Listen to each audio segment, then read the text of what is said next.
Bismillahirrahmanirrahim. Saya Fahatul Izzah Dr. Anwar Syazali akan menjadi moderator perbincangan pada hari ini. Okey, baiklah. Hari ini kita akan bincangkan tentang tajuk TikTok sebagai ruang awam untuk pengundi muda di Malaysia. Jadi, saya akan tanya beberapa soalan kepada setiap orang dan anda dikehendaki untuk mengemukakan pandangan anda.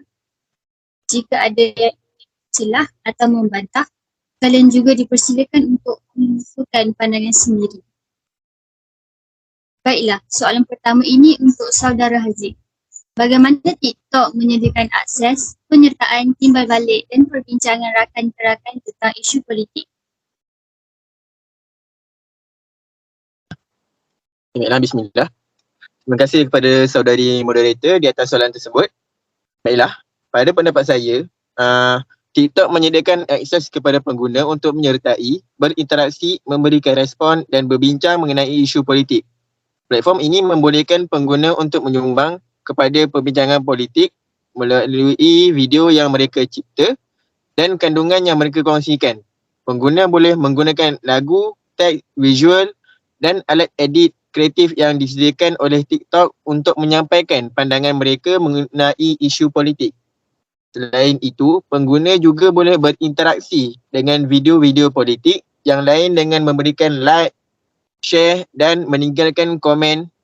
Ini membolehkan terbentuknya timbal balik dan perbincangan rakan-rakan tentang isu politik dalam komuniti TikTok. Benar kata saudara Haziq.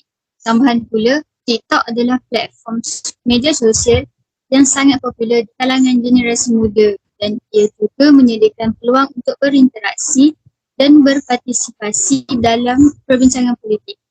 Melalui aplikasi ini, individu dapat mengakses pelbagai kandungan politik yang dibahagikan oleh pengguna lain di seluruh dunia. Saya buka soalan kepada peserta lain. Ada yang ingin membantah atau ada pandangan lain?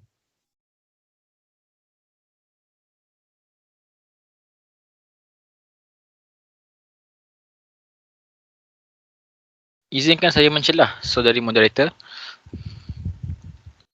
Silakan saudara Fawaz. Okey, sebenarnya saya bersetujulah dengan pandangan yang dikongsikan oleh saudara Haziq sebentar tadi. Tapi izinkan saya nak menambah sedikit sahaja. Seperti mana yang saudari moderator simpulkan tadi, TikTok ni dia menyediakan peluang kepada generasi muda untuk berinteraksi dan berpartisipasi dalam perbincangan politik. Pada pendapat saya, partisipasi dalam perbincangan politik juga dapat dipermudahkan melalui TikTok. Hal ini kerana pengguna dapat menghasilkan video yang menyuarakan pendapat mereka tentang isu politik semasa dan mereka dapat juga berinteraksi dengan pengguna lain yang berkongsi minat yang sama. Bagi saya dalam hal ini, TikTok memainkan peranan yang penting dalam memberikan suara kepada rakyat secara kolektif dan memperluaskan ruang demokratik dalam perbincangan politik. Ya, benar sekali kata saudara Fawaz. Platform TikTok sangat memainkan peranan penting dalam memberikan suara rakyat, terutamanya generasi muda. Terima kasih atas pandangan tersebut saudara Fawaz. Baiklah, soalan kedua saya tujukan kepada saudari Fatimah. Bagaimanakah TikTok boleh memudahkan tindakan politik kerjasama dengan menggalakkan permusyawaratan dan perdebatan bersama di kalangan individu?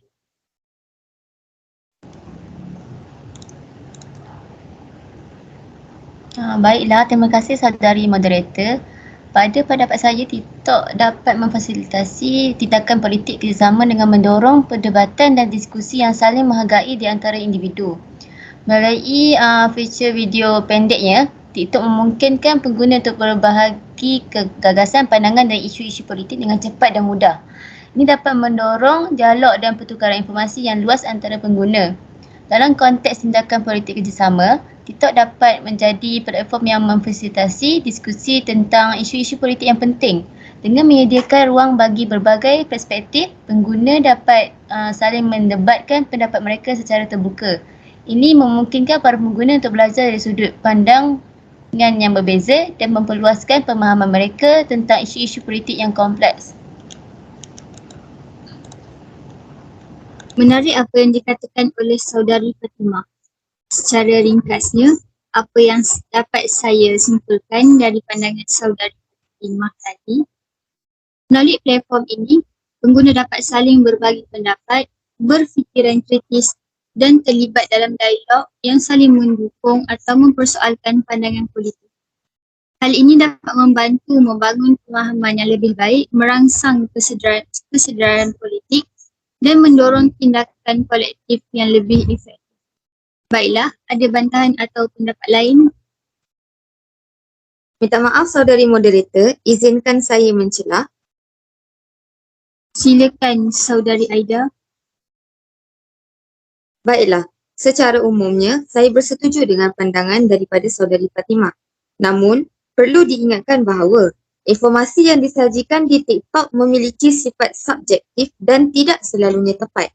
Oleh kerana itu, penting bagi kita sebagai pengguna untuk mendapatkan konfirmasi dan mendapatkan sudut pandang yang berbagai sebelum membentuk pendapat mereka sendiri di platform TikTok. Ada benar juga kata saudari Aida.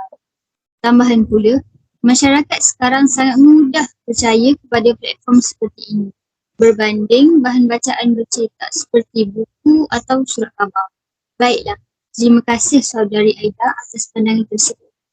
Seterusnya, soalan tentang kualiti maklumat di TikTok, kebolehpercayaan, ketepatan fakta atau objektivitinya. Akan saya tujukan kepada saudari Aida. Mari kita dengar sekali lagi pandangan dari saudari Aida dengan lebih jelas lagi berkenaan ketepatan maklumat ini. Silakan saudari Aida. Bismillah. Soalan yang tepat dengan apa yang saya suarakan sebentar tadi. Baiklah, terima kasih sekali lagi kepada saudari moderator. Seperti yang kita sedia maklum, TikTok ialah platform media sosial yang sangat popular yang mana ia membolehkan pengguna mencipta dan berkongsi video pendek ke seluruh dunia. Maka, apabila bercakap tentang kualiti maklumat di TikTok, adalah penting untuk kita mempertimbangkan beberapa faktor yang disebutkan oleh saudari moderator tadi, iaitu kebolehpercayaan, ketepatan fakta dan juga objektivitinya. Baiklah, untuk faktor yang pertama, kebolehpercayaan. Kita tahu TikTok ini adalah platform yang dijana pengguna. Bermaksud, sesiapa sahaja boleh berkongsi video tanpa semakan fakta. Akibatnya, kebolehpercayaan maklumat di TikTok boleh berbeza dengan sangat ketara. Sebagai contoh, viral di TikTok tentang Ustazah Afifah dan suaminya itu. Maklumat yang mereka suami isteri kongsikan itu sangat meragukan. Oleh itu, pengguna harus berhati-hati dan menilai secara kritis kebolehpercayaan maklumat yang mereka temui di TikTok. Faktor yang kedua pula tentang ketepatan fakta. Memandangkan format video di TikTok adalah video pendek yang mana durasinya paling panjang rasa saya lebih kurang 1 hingga 3 minit sahaja mungkin.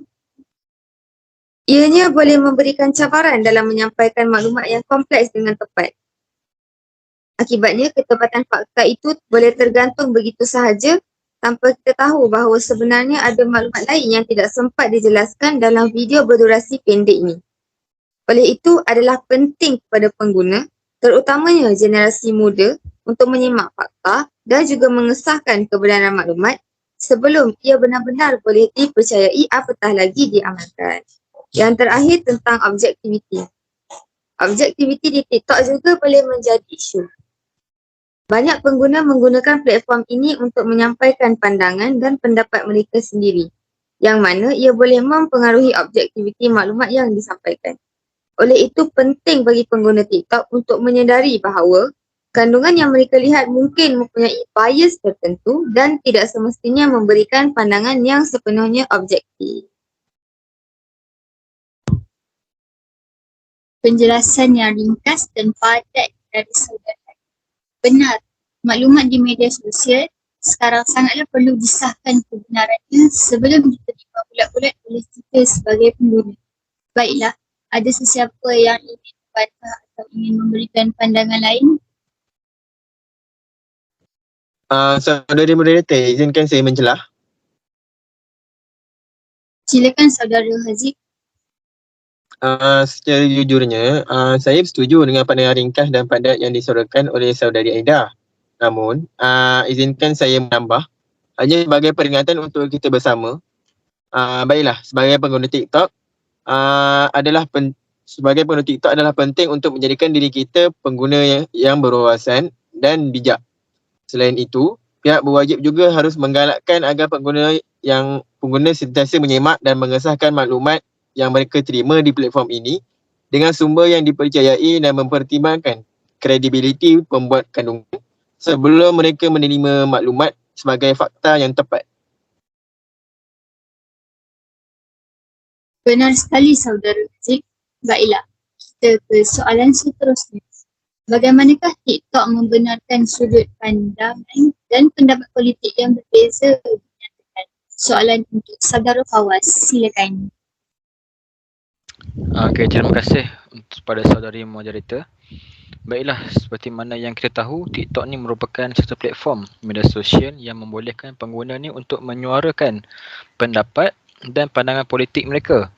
Terdapat beberapa cara lah di mana TikTok ni membenarkan perbezaan pendapat politik ni diekspresikan. Okey, yang pertamanya adalah melalui video pendek. Pengguna TikTok boleh membuat video pendek yang mengandungi pandangan politik mereka. Mereka boleh menggunakan klip video, muzik, teks serta visual untuk menyampaikan pesan mereka kepada orang lain.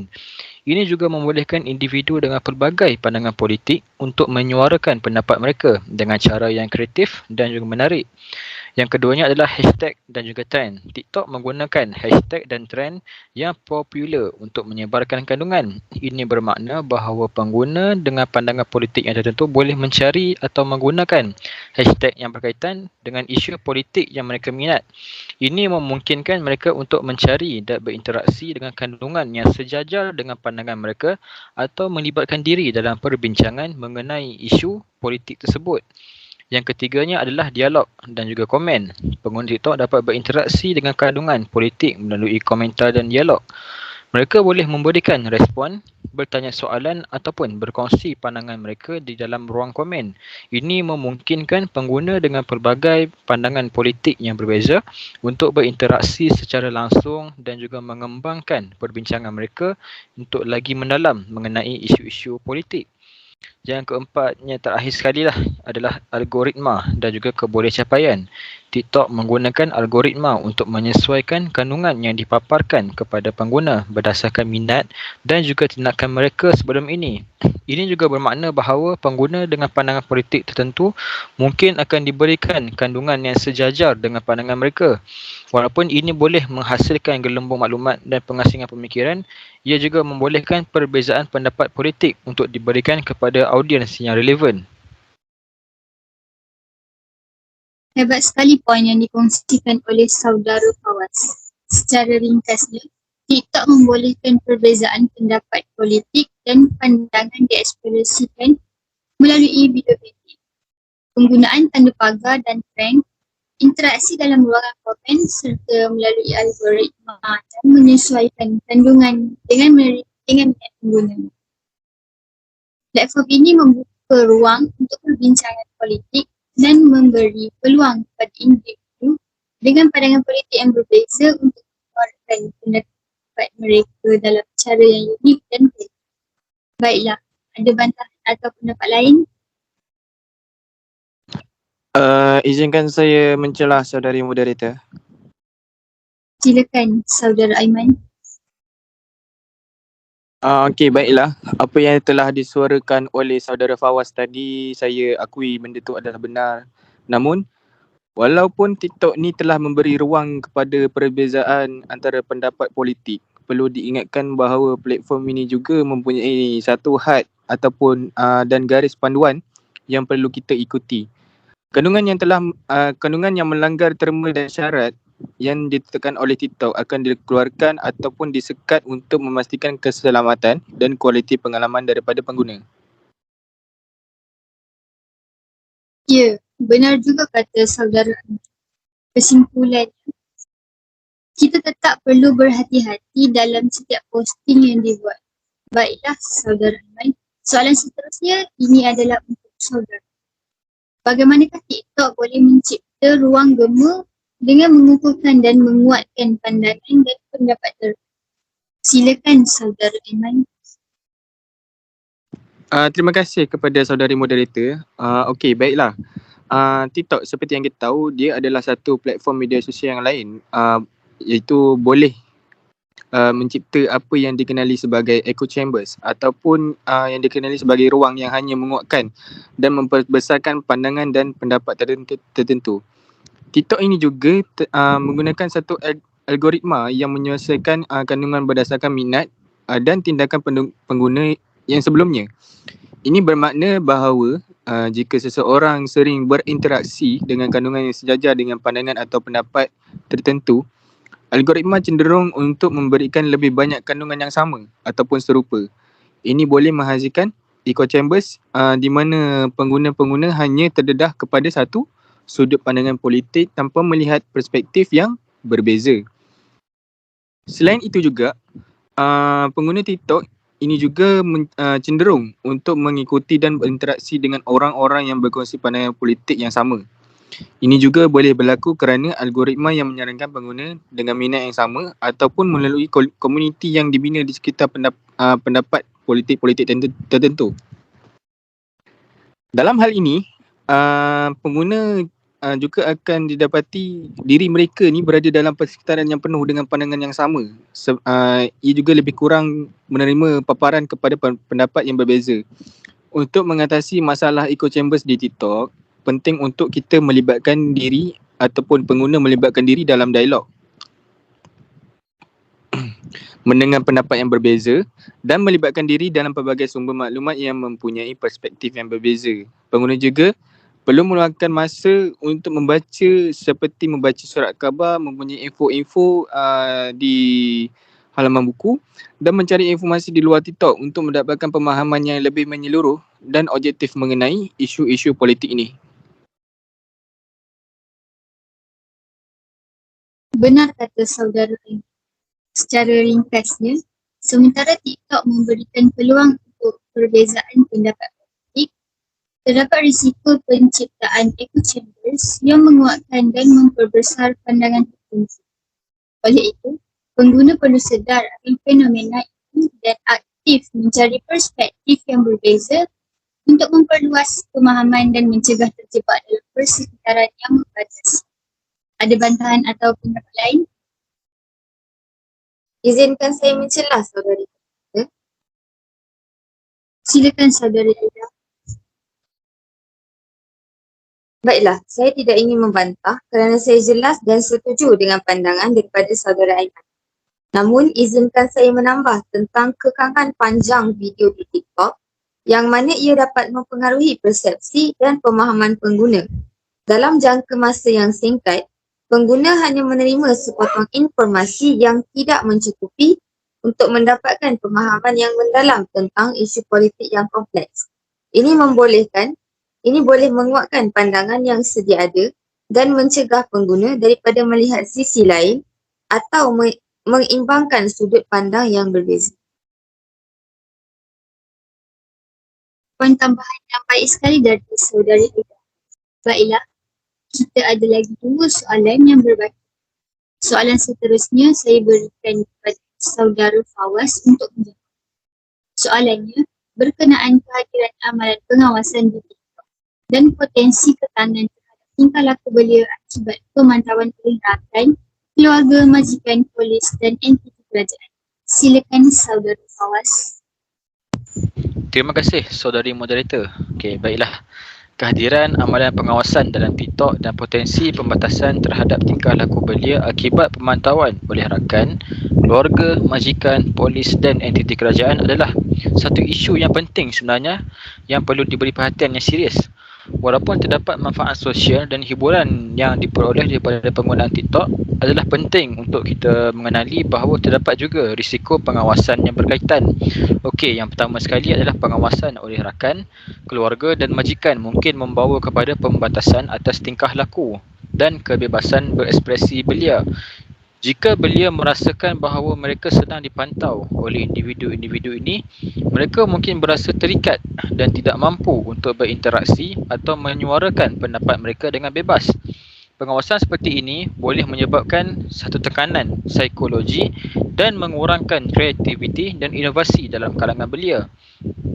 Selain itu, Pemantauan oleh pihak polis dan juga entiti kerajaan juga boleh menghasilkan kesan yang serupa.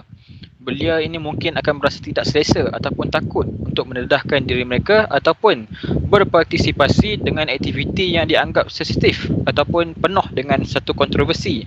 Mereka mungkin menghadapi risiko represif ataupun tindakan undang-undang jika aktiviti atau pandangan mereka ini dianggap sebagai melanggar undang-undang ataupun dalam peraturan tertentu. Ini boleh menghadkan kebebasan berekspresi dan melangkaui hak asasi manusia belia.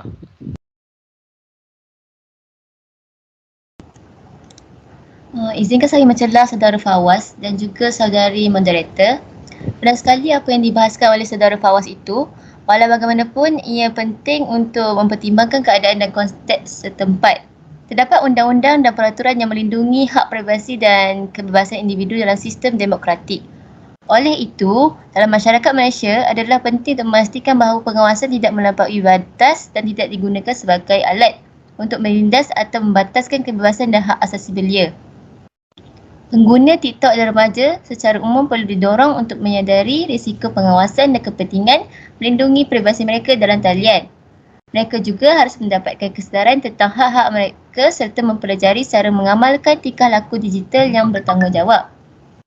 Pada masa yang sama, kerajaan dan pihak berkuasa juga perlu memastikan bahawa undang-undang dan peraturan yang berkaitan dengan privasi dan kebebasan berekspresi dihormati dan dilaksanakan dengan adil dan saksama. Berat juga soalan ini berdasarkan privasi ini sebenarnya.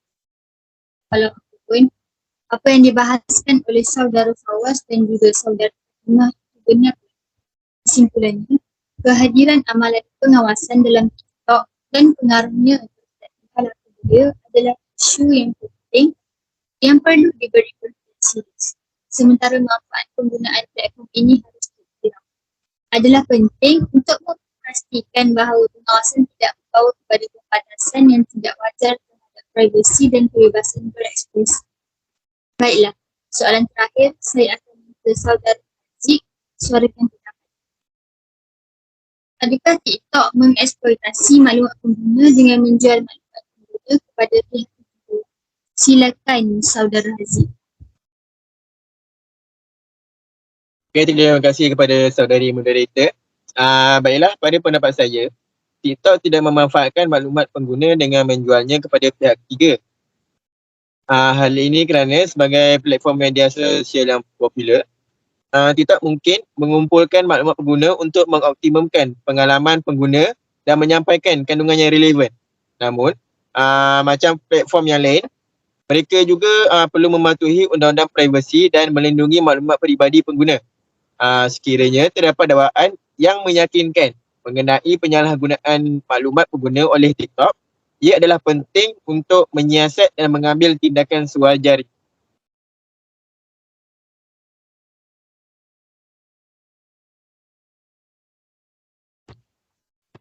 Izinkan saya mencelah juga saudara Haziq dan juga saudari moderator. Seperti saudara Haziq perkatakan, saya juga bersetuju bahawa TikTok ini tidak memanfaatkan maklumat pengguna dengan menjualnya kepada pihak ketiga. Hal ini disebabkan oleh tidak ada bukti yang meyakinkan bahawa ia menunjukkan bahawa mereka menjual maklumat pengguna kepada pihak ketiga. TikTok ini merupakan satu platform yang sangat popular dan banyak pengguna memperoleh manfaat daripada kandungan yang telah disediakan. Walau bagaimanapun, ia juga penting untuk kita berhati-hati ataupun pengguna berhati-hati dengan menyimak polisi privasi TikTok serta memberikan keizinan yang sewajarnya untuk mengakses maklumat peribadi pengguna ataupun maklumat peribadi kita. Jika terdapat kebimbangan tentang privasi ataupun penyalahgunaan maklumat pengguna, adalah bijak untuk kita mengambil langkah secara berjaga-jaga dan wajib mengamalkan kesedaran privasi dalam menggunakan aplikasi tersebut. Baiklah, saya juga bersetuju dengan pandangan saudara Haziq dan saudara. Walau bagaimanapun, kita sebagai pengguna haruslah berhati-hati dalam memberikan akses maklumat peribadi kepada mana-mana platform agar tidak menyesal di kemudian hari. Baiklah, itu sahaja perbincangan kita pada hari ini. Terima kasih kepada semua yang